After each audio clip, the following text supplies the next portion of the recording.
Video যদি ভালো করে এডিট করতে না পারেন আর ভিডিওর কোয়ালিটি যদি আপনার ভালো না হয় তাহলে কোনোদিনও আপনারা এগিয়ে যেতে পারবেন না। তো আপনার ভিডিওর কোয়ালিটি ভালো করবেন কীভাবে, আপনি এডিটের মাধ্যমে কিন্তু আপনার ভিডিওর কোয়ালিটিটা ভালো করতে হবে। যে কোনো একটা অ্যাপ দিয়ে করা শিখে নিলেই কিন্তু আপনারা যে কোনো অ্যাপ দিয়ে করতে পারবেন। তো আমি আজকে ইনশর্ট দিয়ে কীভাবে ভিডিও এডিট করতে হবে আপনাদেরকে আজকে শেখাবো।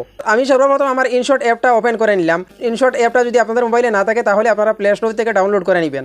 তো আপনারা ইনশর্ট অ্যাপ ওপেন করার পরে ওই যে ভিডিও যে অপশন আছে আপনারা ওইখানে ক্লিক করবেন, ক্লিক করে নিউ যে অপশন আছে ওইখানে ক্লিক করবেন। ক্লিক করার পরে আপনারা মানে যে ভিডিওটা এডিট করতে চাইছেন আপনারা ওই ভিডিওটা ওখান থেকে সিলেক্ট করে নেবেন।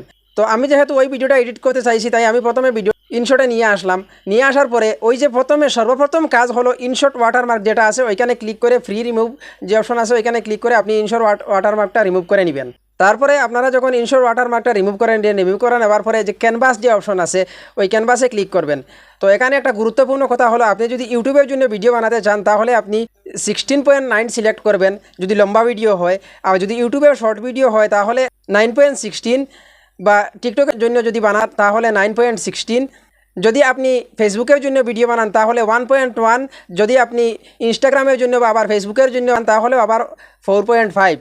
তো ফেসবুকের জন্য দুইটা রেশিও আছে, এক্সপেক্ট রেশিও।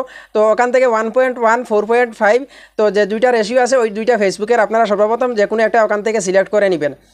আর যদি ইউটিউবের জন্য ইউটিউব শর্ট ভিডিও করেন তাহলে এই যে ফিট যে অপশন আছে আপনি ওইখানে ক্লিক করে ফিট করে দিবেন। তো আমি যেহেতু ফেসবুকের জন্য ভিডিওটা বানাইতেছি তাই আমি 1.1 রেশিও সিলেক্ট করলাম। সিলেক্ট করে নেওয়ার পরে আমি ওকে করে দিলাম। দেওয়ার পরে ভিডিওটা যদি আমার ক্রুফ করার ইচ্ছা হয়, যদি আমার কাটকুট করার ইচ্ছা থাকে, একটু সাইডের দিকে গেলে ক্রুফ একটা অপশন পাবো, ওইখানে ক্লিক করলে আমি ভিডিওটা কেটে একটু ছোটো করতে পারবো। তো তারপরে ভিডিওটা আমার ছোটো ছোটো করে এক টুকরা কাটা দরকার, সামান্য এক টুকরা ছোটো করে এক টুকরা কাটা দরকার, তাই আমি স্লিপ যে অপশন আছে ওইখানে ক্লিক করলাম। ক্লিক করে আবার সামান্য যেমন আরেক টুকরা এই দেখুন মানে ওই টুকরাটা আমার কাটা দরকার, তাহলে আমি আবার স্লিপটে ক্লিক করলাম। মিডিলে যে টুকরা আছে ওইখানে ক্লিক করে আমি ডিলিটে ক্লিক করলাম, মিডিলের টুকরাটা চলে গেছে।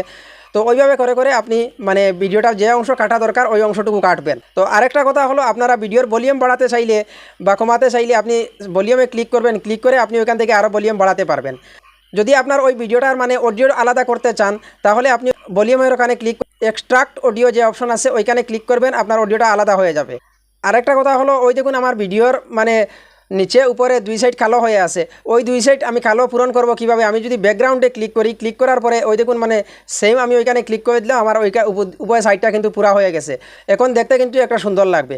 যদি ভিডিওটার আমি স্পিড বাড়াইতে চাই কমাইতে চাই তাহলে ওই যে স্পিড যে অপশন আছে ওইখানে ক্লিক করলাম, ক্লিক করে আমি সামান্য স্পিড বাড়িয়ে নিলাম। আচ্ছা, যদি আমি কোনো একটা জিনিস মার্ক করতে চাই তাহলে আমি যে স্টিকার যে অপশন আছে ওইখানে ক্লিক করলাম, ক্লিক করে ওই অপশনে ক্লিক করলাম। তো আমি যদি এইভাবে মার্ক করতে চাই তাহলে ওই দেখুন মার্ক করা হয়ে গেছে। তো এইভাবে আপনারা ভিডিওর কোনো কিছু অংশ মার্ক করতে পারবেন। তো আপনি যদি ব্লার দিতে চান তাহলে ওই ডিটেইলস যে অপশন আছে ওইখানে ক্লিক করবেন, ক্লিক করে যে অংশটুকু আপনার ব্লার দেওয়া দরকার আপনি ওইখান থেকে ব্লার করে নিতে পারবেন। কোনো কিছু লেখার দরকার আছে আপনার ভিডিওর উপরে, তো আপনি আবার স্টিকারে ক্লিক করবেন, করে টেক্সট যে অপশন আছে আপনি ওইখানে ক্লিক করে আপনি যা ইচ্ছা তাই লিখে উপরে বসিয়ে দিতে পারবেন। তো আরেকটা কথা হলো কোনো স্টিকার দিতে যদি চান তাহলে স্টিকারে ক্লিক করবেন, আপনি কোনো ইমোজি ওখানে ব্যবহার করতে পারবেন। তো ভিডিওটার যদি ফিল্টার দিতে চান তাহলে ফিল্টারে ক্লিক করবেন, ওই দেখুন ফিল্টার খুব সুন্দর করে ফিল্টার অপশন আছে, আপনি ওইখানে ক্লিক করে আপনি ওইখান থেকে আপনার পছন্দ মতো যে কোনো ফিল্টার ওখান থেকে সিলেক্ট করে নিতে পারবেন। ভিডিওর সাথে মানে আরেক টুকরা ভিডিও আপনি যুক্ত করবেন তখন আপনি প্লাস যে আইকন আছে ওইখানে ক্লিক করে আপনি ওইখান থেকে যে কোনো ভিডিও একটা মানে প্লাস করতে পারবেন।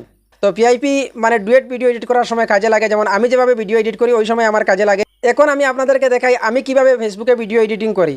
তো আমি প্লাস আইকনে এইভাবে ক্লিক করলাম, ক্লিক করে ওই যে ব্ল্যাঙ্ক যে অপশন আছে ব্ল্যাঙ্কে ক্লিক করলাম, ক্লিক করে আমি আমার ভিডিওটা যতটুকু লম্বা আমি ওইরকম করে নিলাম।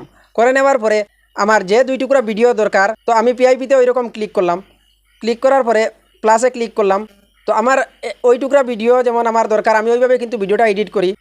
ক্লিক করার পরে আমি আমার পছন্দ মতো আমি আমার ওই ভিডিওটাকে ওখানে বসিয়ে নিলাম।